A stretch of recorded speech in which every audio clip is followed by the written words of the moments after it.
Hello everyone, my name is Connor. I'm part of the Artists and Venues team as well as the ticketing team, and today I have the pleasure of hosting this panel, Turning Producing into a Year-Round Career. I'd like to start today by acknowledging that the land we meet on today is the land of the Kaurna people, and pay my respect to all elders past, present and emerging. It always was and always will be Aboriginal land. We'll start today by introducing the panel of producers we have. Starting with Daizy Maan. Daizy is the producer of Brown Women Comedy and the founder of Australian South Asian Centre. After noticing the lack of diversity in the comedy scene in Australia, Daizy piloted Brown Women Comedy in 2022, and it has grown to be the largest lineup of Indian and South Asian women comedians in Australia, having sold out 2 years in a row at Melbourne International Comedy Festival. Prior to producing comedy, she has managed University of Melbourne's entrepreneurship program, Melbourne Accelerator Program, and established Deakin University's flagship entrepreneurship program, Spark Deakin. Daizy lives in Melbourne and is proudly Punjabi Australian. We also have Britt Plummer. Britt is an Adelaide-based actor, theatre maker, teacher, and director of Frank Theatre. She studied 2 years with Master of Clown Philippe Gaulier at his school in France. This year, Frank is presenting Fool's Paradise at the Courtyard of Curiosities at the Migration Museum, a venue which Britt manages with Nick Phillips. Previously, Frank's shows include Chameleon by Britt Plummer, which won the Adelaide Fringe Emerging Artists Award and was part of the Rumpus Theatre season in 2020, directed by Hugh Parnham.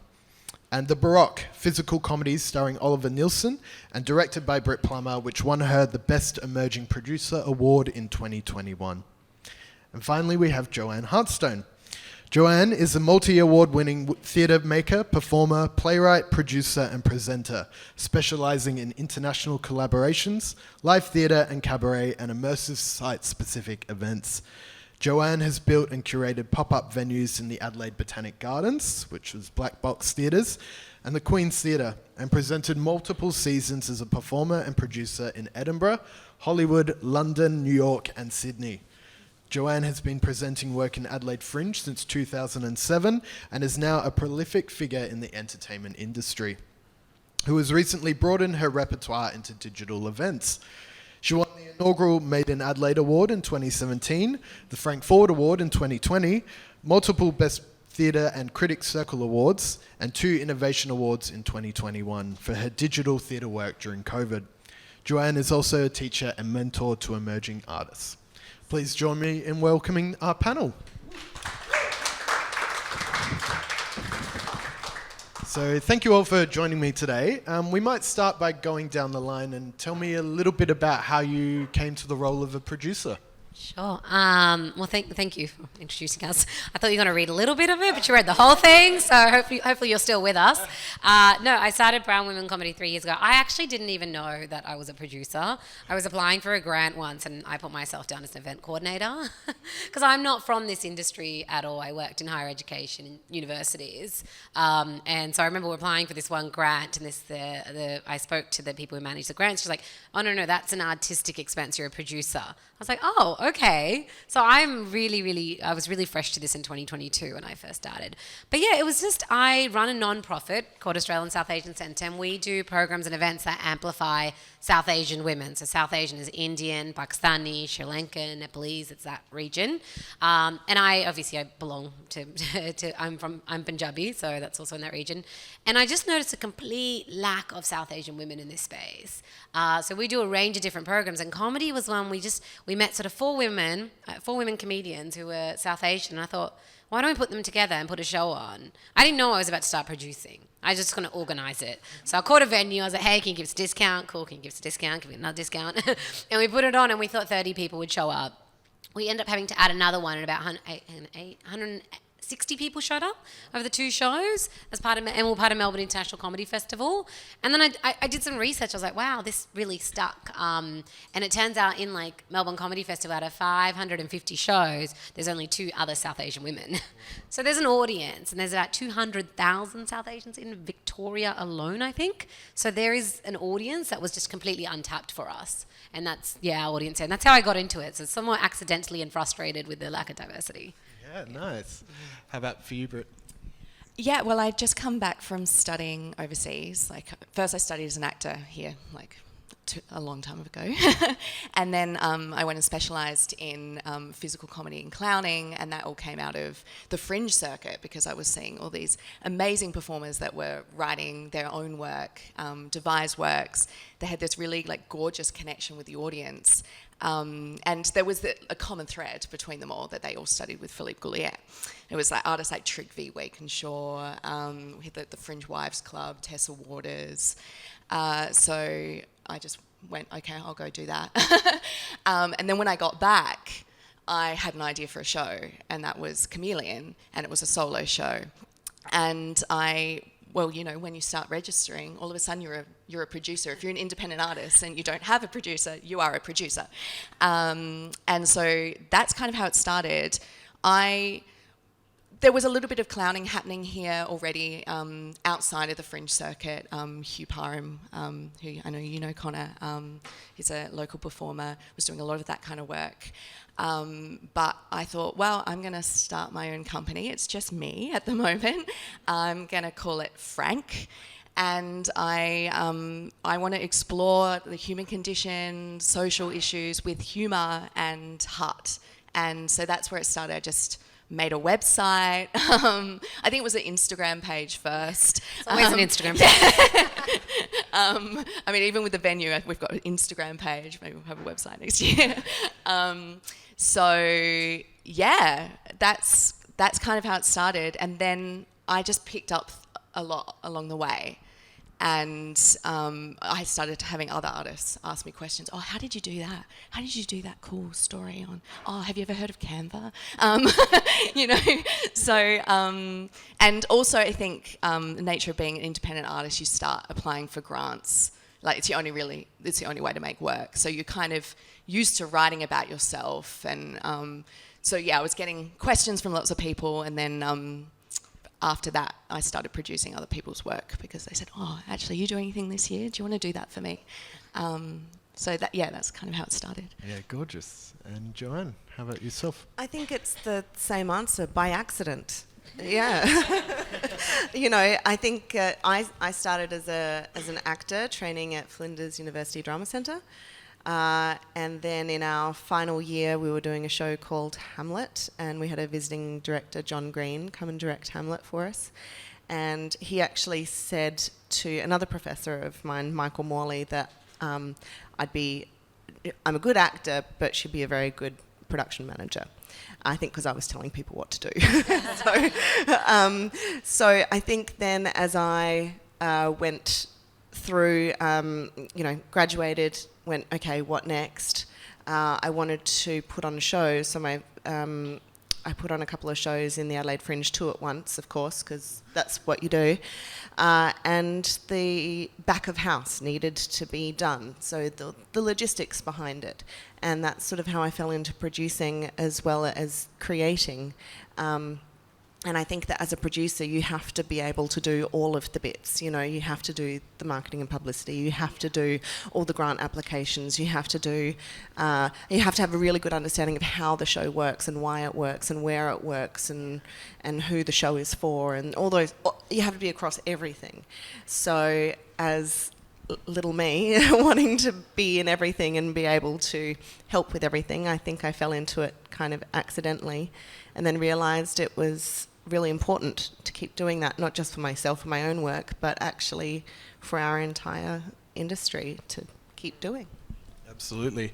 And when you were starting as emerging producers, what would you say was perhaps the biggest challenge you faced in those first early years, and how did you overcome it? Money? Funding, for sure. Just applying for everything, and getting colleagues to read over your grant applications. Like, plenty of people will do that, actually. Like, early on, when you're starting out, it's like, it's often very hard to talk about yourself in a way that, like, really sells it, and you get really good at it. But initially, it's like, oh, can I say that? Yes, you can. for me, that it was definitely just reaching out to people and going, oh, what do you think? Oh, I'd cut that paragraph. I'd do that. I think you're saying that twice. And then just going for everything, looking up at all the grants that are coming up in the next 6 months and actually planning. Because if you put all your eggs in one basket, the Adelaide Fringe has got a great one during August or September. It's about $5,000. That's a great one that when you're in the kind of registration period, to go for. But there's plenty of others. I think for me it was understanding how long something is meant to take and how much time I'm meant to allocate to that thing. Because as a producer, like you're saying, you do a lot of, Joanne, you're saying you do a lot of everything. But how much should each task take? So I was obsessed with sales. I think me coming from the entrepreneurial world, like I think being a producer, you bring ideas to life. And if you do that in the business world, you're an entrepreneur. That's what you're a founder. But in the arts world, you're called a producer. But especially like you're dealing with the budget, you're dealing with bringing in money, you're dealing with selling. And especially if you're, also like I'm also an artist, I perform in our show. So you do a lot.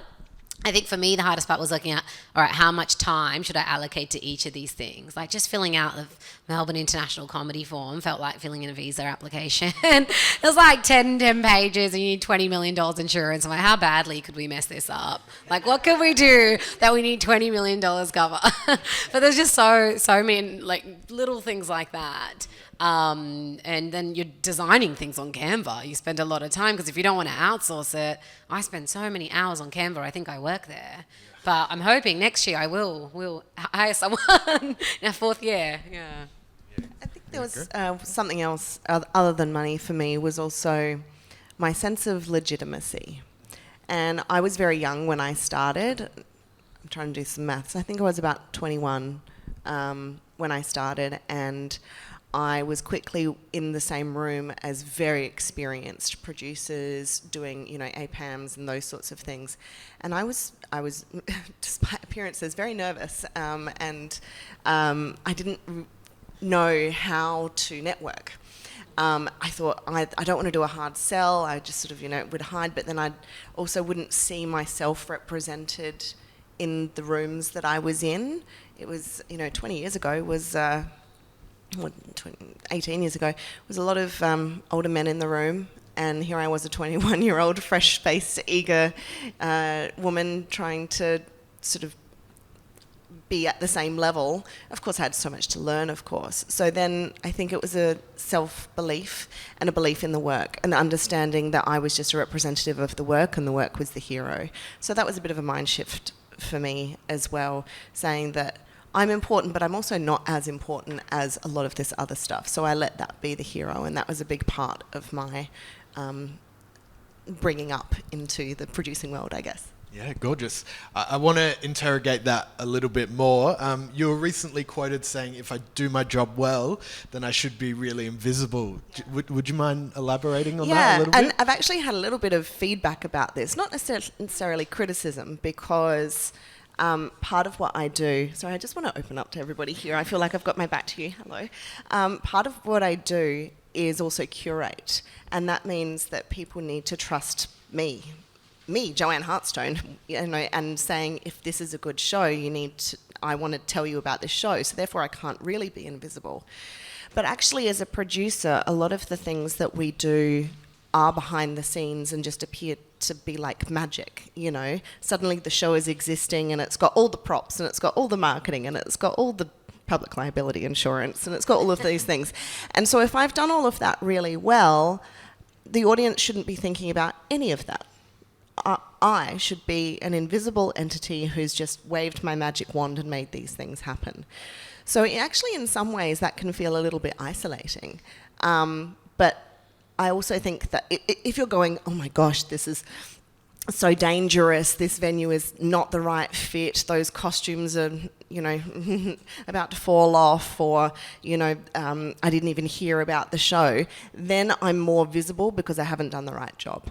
Does that make sense? So, yeah, if you do the job, everything just appears to happen in the most amazing place. And me as the producer, not me as the curator, but me as the producer just fades into the background and the art is the hero. Yeah, great. You all mentioned before that finances are major hurdle when creating your own art and when producing as well. You've touched on grants as one form of income. Are there any other ways that you've found streams of income?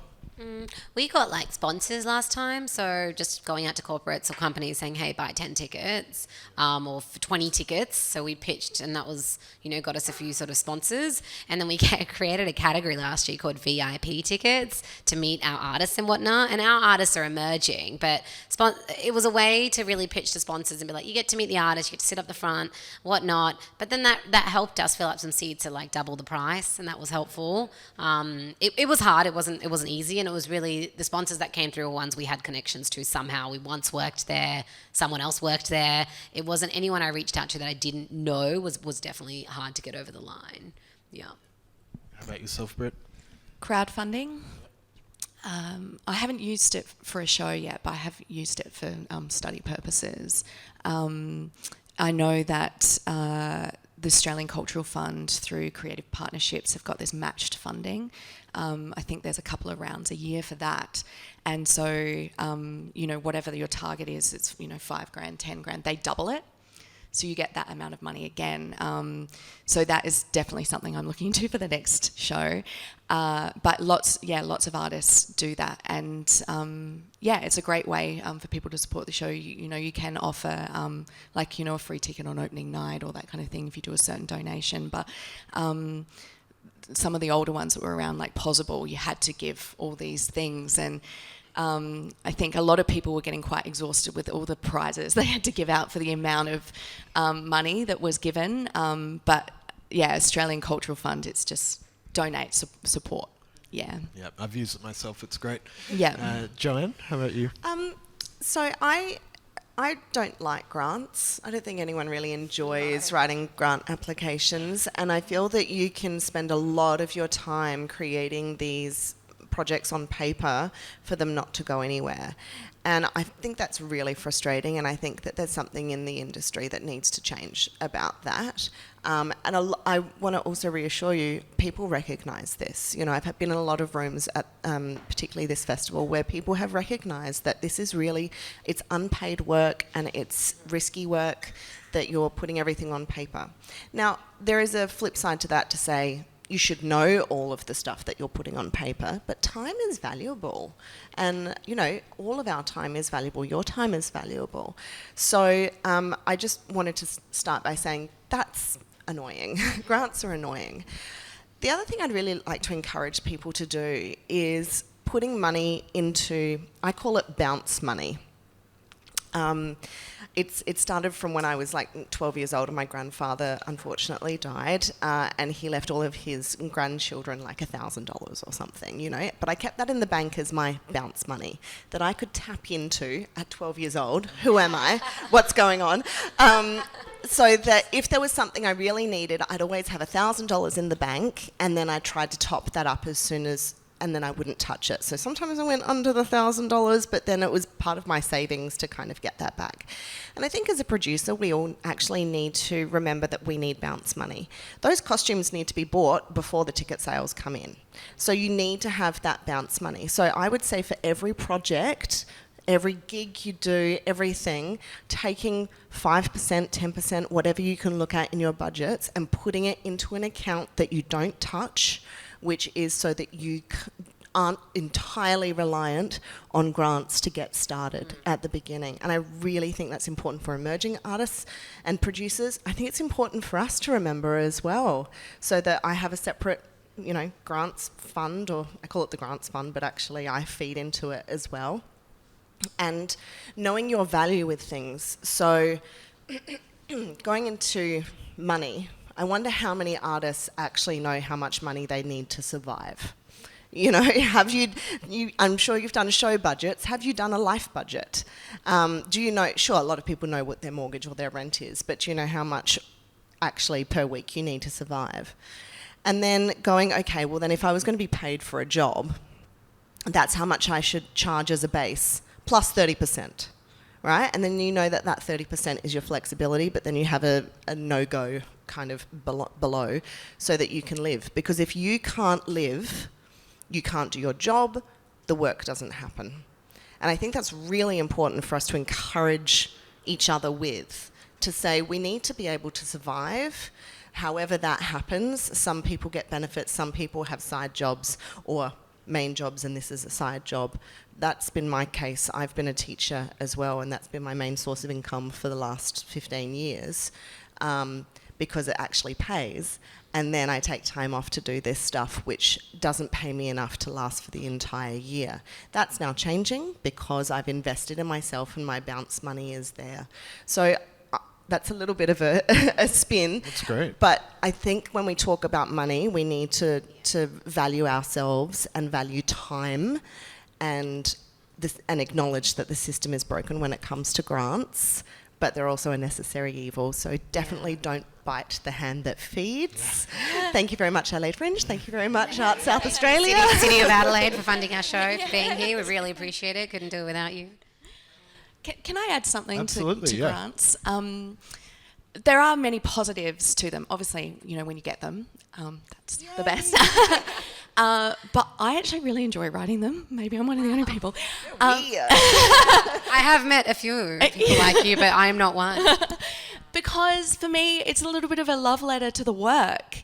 And it reiterates for yourself, why are you actually creating this work? I've actually started writing grant applications and I'm like, oh no, I shouldn't do this project. What is it? What are the audience outcomes for it? What's the community outcomes? I've lost my train of thought. You're absolutely right though, because it should be your first line of assessment. Self-assessment in the work that you're putting forward. Yeah. I completely agree with you. Who's your target audience? Yeah. That's one of the big ones that comes up. And if you don't know that, then when you come around to marketing your show at Fringe time, you're just kind of throwing flyers out to everyone. I totally agree with you. I think it does help you, but I do also think with the finance and the budget side, sometimes my struggle is with grants is they don't want to see you spending a lot of money in the just the managing or producing side. They obviously want to see you paying artists, which I think is very, very important. But the amount of time that if you say, the producer's say 10 or 15, this is what I found, 15 hours a week for 3 months, and that figure adds up to being way more than what artists are paid for. Our programs, artists do a 7-minute set. So our producer fee will always be higher than what artists are earning because the producer starts 6 months before, right? But yeah, that's my struggle with budgets mainly is grants is the budget aspect. That is also why, touching on what you said earlier, we always make sure the show makes sense without a grant to begin with, that our ticket sales are going to cover what we're putting on. Our first year, we never got a grant.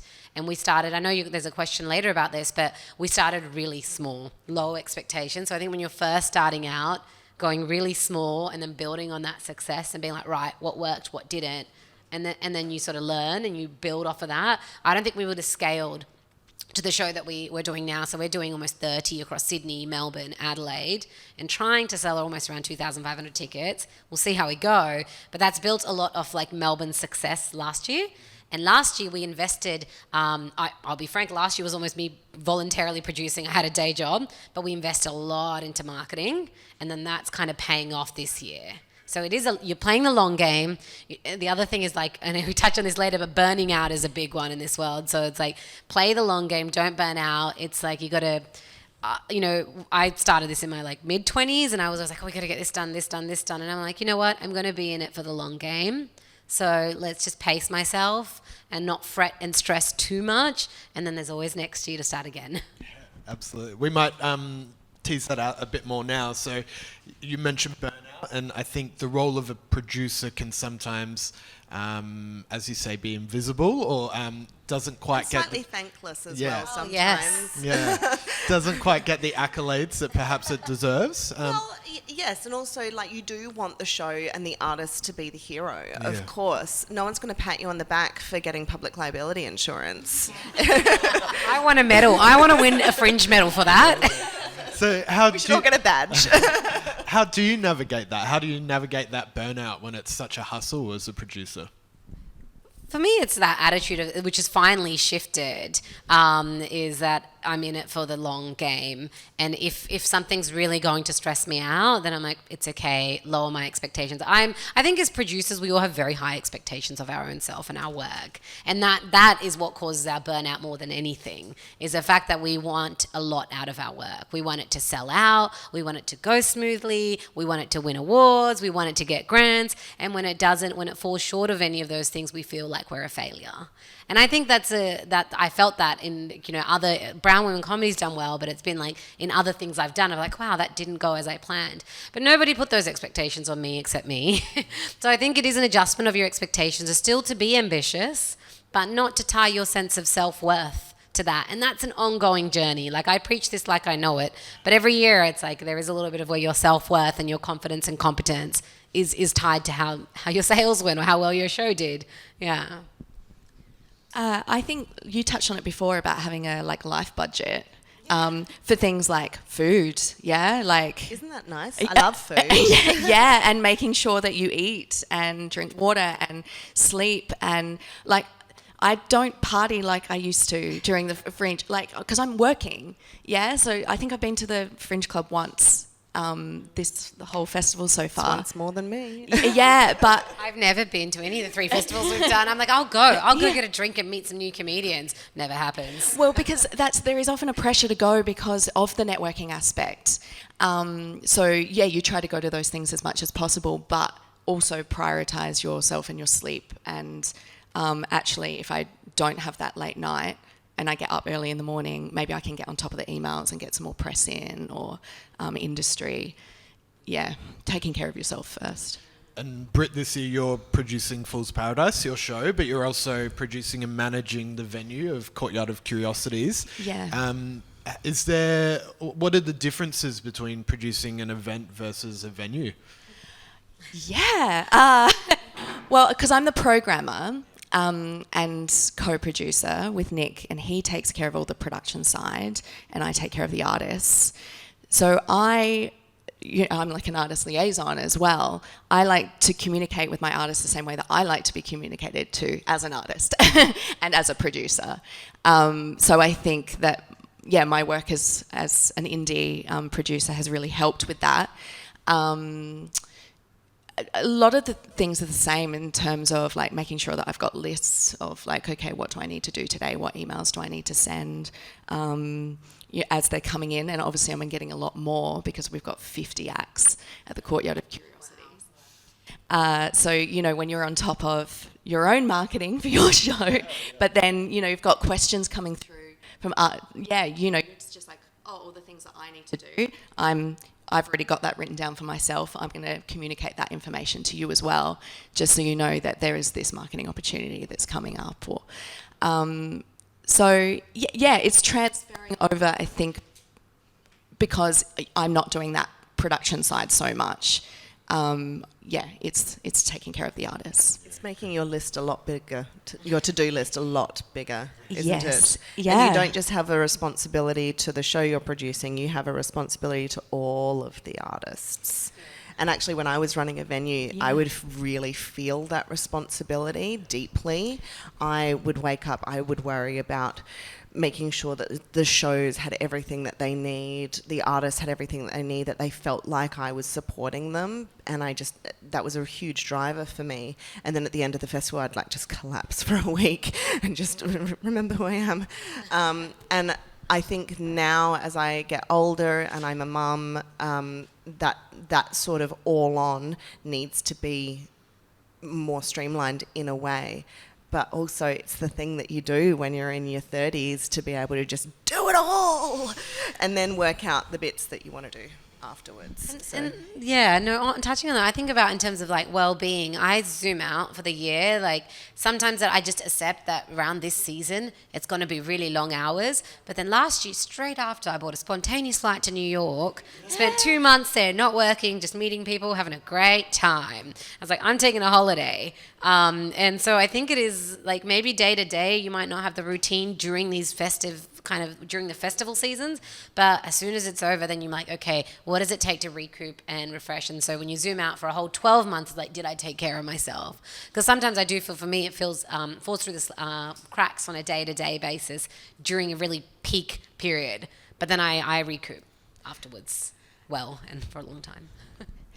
I'd also like to say I'm feeling exactly what you had said about like that responsibility, because everyone comes to you and I don't have so many ticket sales today. Solve this problem. Solve this problem. It's my problem now. It's your problem. Yeah, you are a professional problem solver, and actually that is in the copy of my show, Fool's Paradise. Hey, come see Britt. I'm a professional problem solver. What I wanted to say was a big thing that we've been creating at the Courtyard of Curiosities is community. And as artists, like we've got a Facebook group that we all, if people need bums on seats, if they need a table for their show, all of those kinds of things. But we all like hang around in the courtyard. We have conversations about each other's work. How can we support one another? And for me, that has just been the massive heart of this festival and this like pool of people that we brought together. And so like reaching out to those people that create similar work to you. Oh, hey, if it's another small independent artist, maybe, you might see their show and love their show and they'll see yours. And, how about we both plug each other after the show? Or on the Fringe website, there's like this artist recommends. I'll put your show at the bottom of my listing if you'll do the same for me, and you can make those connections in that community. And like I've met all these new artists this year as well that create similar work that are coming, and I think like that is the massive thing about Fringe is community. Yeah, that's something I've noticed coming to Adelaide. Perhaps even more than Melbourne's a really, really big city, and maybe I didn't get enough time to tap into it. But here, the artist community is lovely. Like we've had other people we've never met say, "Oh, let us plug your show," and then we'll plug their show, and that's been really, really nice. It's like, it's because like we said, it's a lonely journey producing, and so you're constantly like, I'm slogging away, I'm doing everything, and you're like, you throw a pity party. I do, and then someone supports you, and you're like, oh, people care. So it's nice, and there's people also going through the same thing you're going through, so it feels good when there's communities and to be able to talk about it, because like you're constantly looking out for the well-being of artists, but I don't think we always do enough to look after our own well-being as like producers, organisers, people behind this work. Gorgeous. Daizy, you've worked in Sydney, Melbourne, and now Adelaide. I wanted to ask you a little bit about, is it important as a producer to be able to adapt to the different locations, and is there a difference between each of the festivals? And our Sydney show first time will be this year May, but Melbourne we've done, and we're doing Adelaide. It's been quite, I speak from the perspective of in terms of audience engagement, it's been very different. So Melbourne audience is like, our show was 80% ethnic, and we had like 600 people. Adelaide is not like that as much. There's not as many diverse people coming to our shows here, which is interesting. So it's a different audience entirely. And I think Adelaide as well, it's like when you're in a city like Melbourne, I think one thing I learned is like I said, statistically, there's like 200,000 South Asians. Our show is targeted brown women comedy. That's generally who comes to our show. There are other people, but generally that's who's been coming to our show. But Adelaide, it's been completely different. So I think I'm still learning a lot about how different cities. Getting into a city, what's always been helpful is touching base with people you know or who they might know. So in terms of Adelaide, I only knew a couple of people, but they put me in touch with others, and we wouldn't have got the grant if it weren't for those collaborations. So I think whichever city you go to, getting in touch with locals and working out, like, where do people hang out, where do people fly out, where do people, all of this is quite important. And how do you go about navigating that, networking with other professionals and finding the contacts that you need? Yeah, for me, I went on my LinkedIn and I looked up everyone. I've been quite active on LinkedIn. I used to be a content creator on kind of LinkedIn. So I looked up everyone I knew who lived in Adelaide and DM'd like 100 people. I was like, hey, I'm coming to Adelaide. I've got this show. Got any tips? And do you want a comp ticket? So I just hit up everyone. I was like, let's just hand out comps. You get one just for the first sort of show, and then ask them to bring friends, and then give them it after the comp. My strategy is to then set a discount code for your friends. So that's why we priced it kind of high, because we want to do a lot of discounts for us. That's just a strategy. But networking, LinkedIn is really good. Honeypot, I mean, I've just set up like 15 meetings with that. We'll see how that goes. I mean, I think if you're all producing shows here, then you'll have access to it. So you can talk a little bit more about that if you want. But yeah, LinkedIn, Honeypot, I slide into a lot of DMs on Instagram. I have found 30 micro influencers in Adelaide now. Most of them blog about food, though. I was trying to find diverse influencers Adelaide. It was a very small list, so I was like, let's just expand. So Instagram, I just DM a lot of people like, hey, we got this show. Would you like to come along, or would you like to promote it? Some people have been happy to promote it without, they're just really happy that something like this is coming to Adelaide. So social media, Honeypot, yeah. I'd like to talk a little bit about how to network, and in my experience, the best way to do it is softly and with a long-term goal with no hard deadlines. I get it that some people are really excited about this show right now, got to happen, and they can be like, I've had some people come up to me at Honeypot and quite aggressively and being like, what can you offer me? I'm like, oh, no, that's not the way this works. And I think that I've been able to work in different spaces and different countries because I've made friends. And I'm not talking like bosom buddies forever and a day, although some of them have turned into bosom buddies. But being nice to work with, being a human first and foremost, and if you give people time, that's a hugely valuable thing. And remembering that kindness is I think the way to catch flies, or honey is the way to catch flies. I think I just butchered that. I should be a writer. So I think that actually when you're in these big networking places, you might have something to sell, but actually it's also about putting the other person in that conversation first. So I said this the other day, that if I get an email which says, hi, this is my show, this is all about my show, this is about me, it would be good to chat. I don't know where I fit in that conversation. I don't know why you want to talk to me. But if someone said, hi, Joanne, I know that you're interested in international collaborations. I'm visiting Adelaide for the first time. I have a show that, by the looks of your producing history, I think this would be a great fit.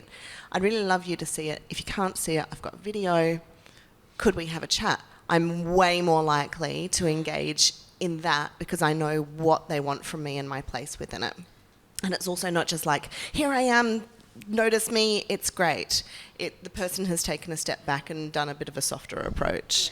And I think that that's really the way long term it works. So I've had friends now for 15 years or whatever, and I might have worked with them once or twice. But now when I see them at a honeypot thing, it's straight away, hugs, how's it going? And then I know that if there was a project that I could approach them with that would be a good fit for them as well as me, I have done all of that work. So it's long gaming. Yeah, isn't it? Producing is long game. Yeah, it's long game. And I think there's this saying in like the entrepreneurship world, which is when I've worked with founders who are looking for investment for their startup ideas.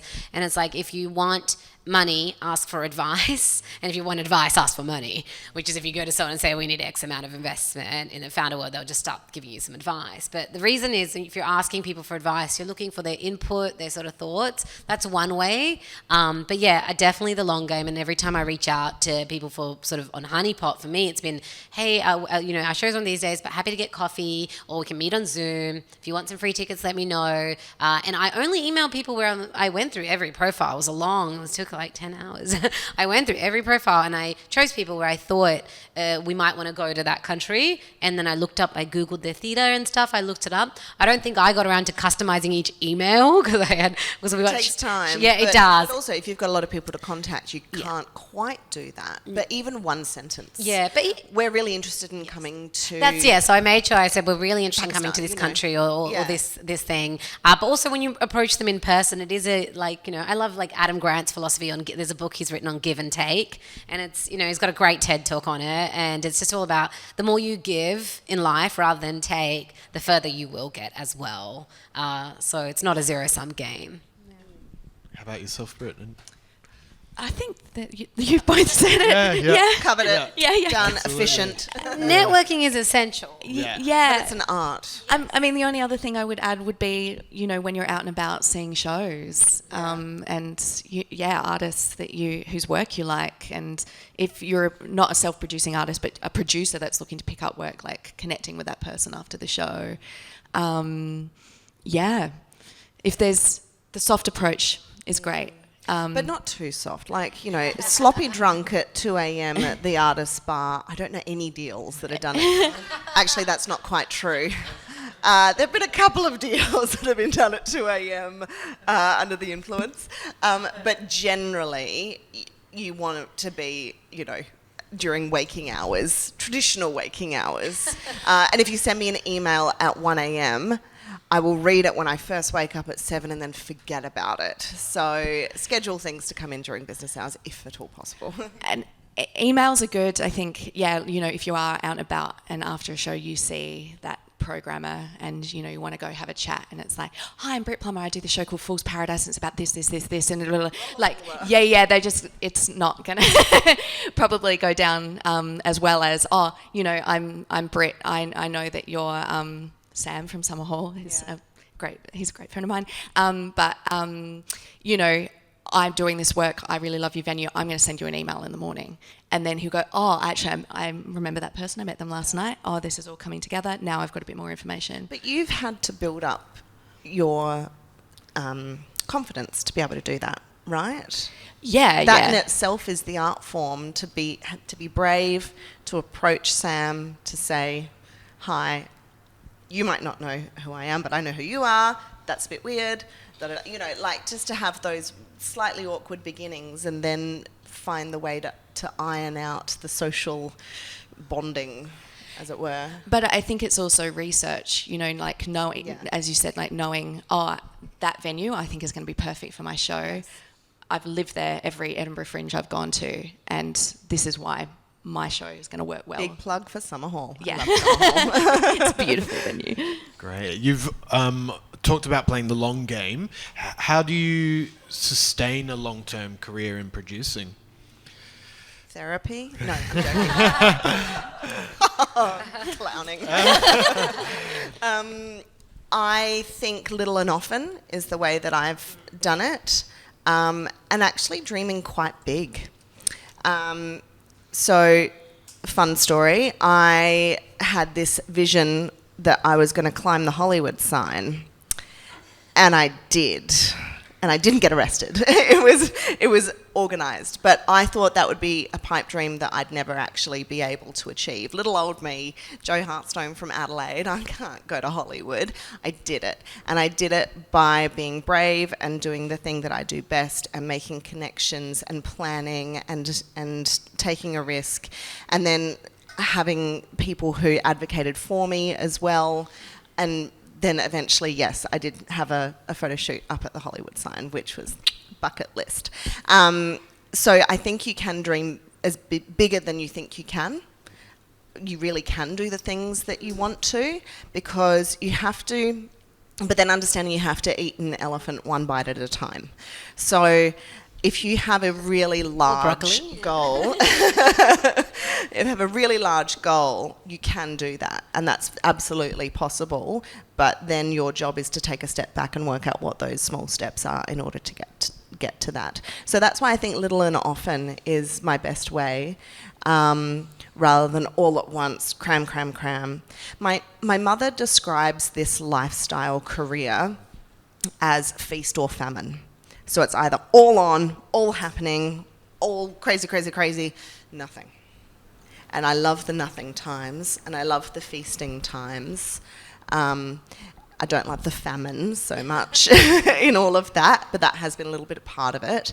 But that's part of the juggle, I guess. So that's how now I'm 18, nearly 20 years into my career, and I'm still here, I think, somehow. But I think that's how I've just been doing it. Yeah, I would say managing your time in terms of it's really easy to get on the Fringe circuit and go, yeah, I'm going to do Perth, Adelaide, Melbourne. What's after Melbourne? There's something. I think then you go to Europe and you go, I'm going to do Brighton. There's a Scandi Fringe circuit, and then another one, and then Edinburgh. And particularly, like, if you're a self-produced artist, you're on the stage, and then you're like behind the scenes sending the emails, and for the next festival and the next festival, burnout is massive for people who, do that. So sometimes it might be like, oh, okay, maybe all my friends are doing those 3 back to back. I want to do that as well. Or actually, why don't I put everything into, like, Perth is great to like premiere the work, and then I'm going to put like a bit more money into Adelaide, and then maybe I'll make some connections for Melbourne, and I might do that the following year. Or I might make connections for Edinburgh this year.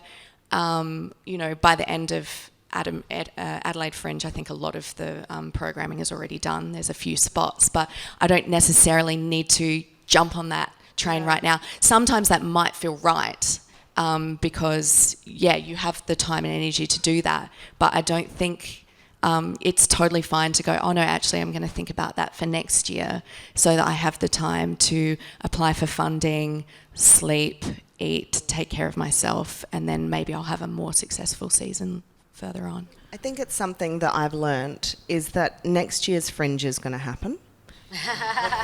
Yeah. Might not. Isn't that a weird is thing it? to Are we say? sure? It's real. It is going to happen, and a year is a year, but it's also a blink of an eye. And I've encouraged people not to rush into doing Edinburgh Fringe, for example, without really knowing and having the perfect season lined up.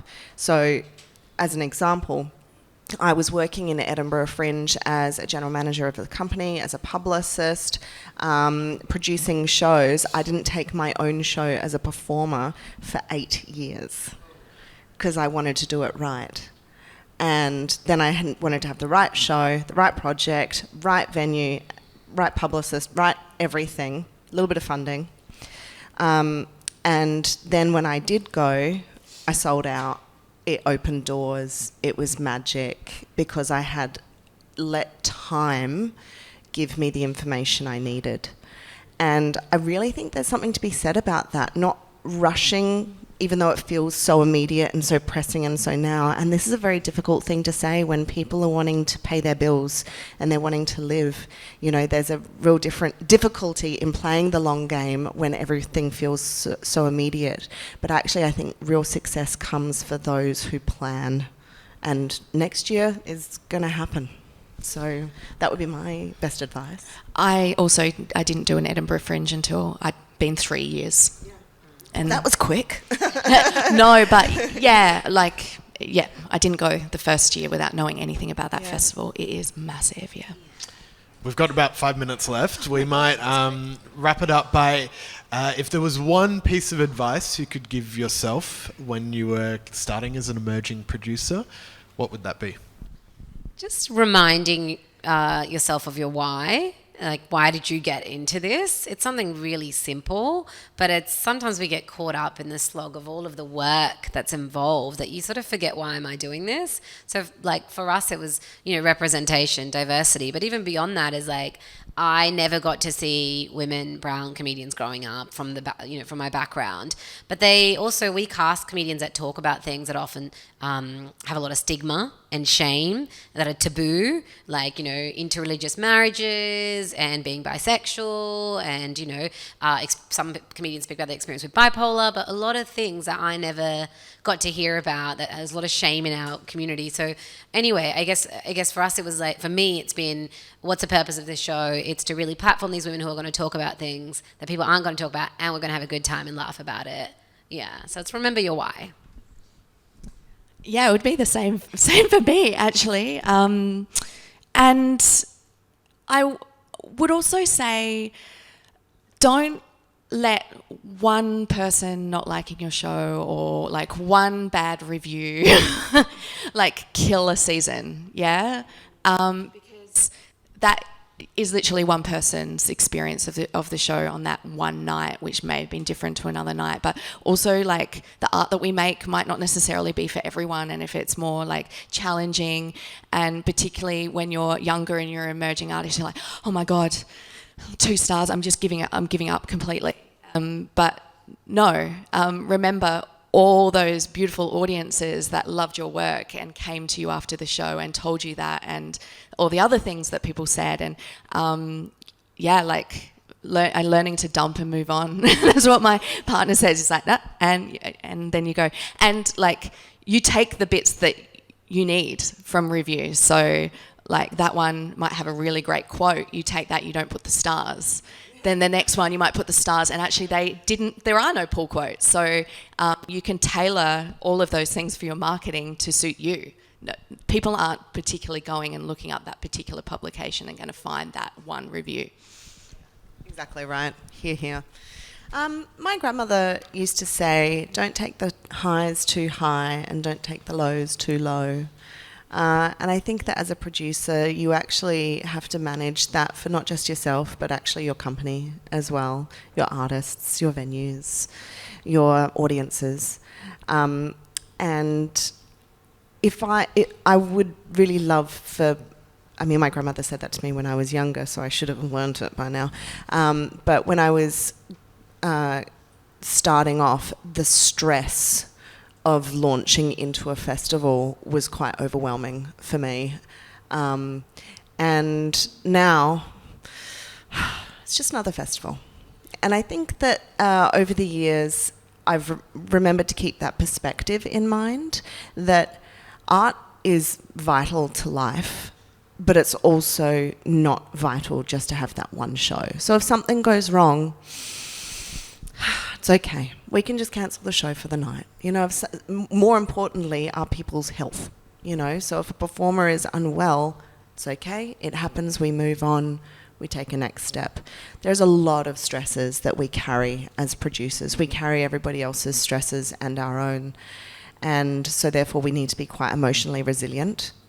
And also we get the knocks. We feel all of those slightly negative reviews. And we feel elated with the great reviews, and we feel elated with the awards. But actually, the hard work still happens. So it would be, in part of playing that long game, is remembering just to go back to middle as much as you can. And that, yeah, it's important to be resilient in this game.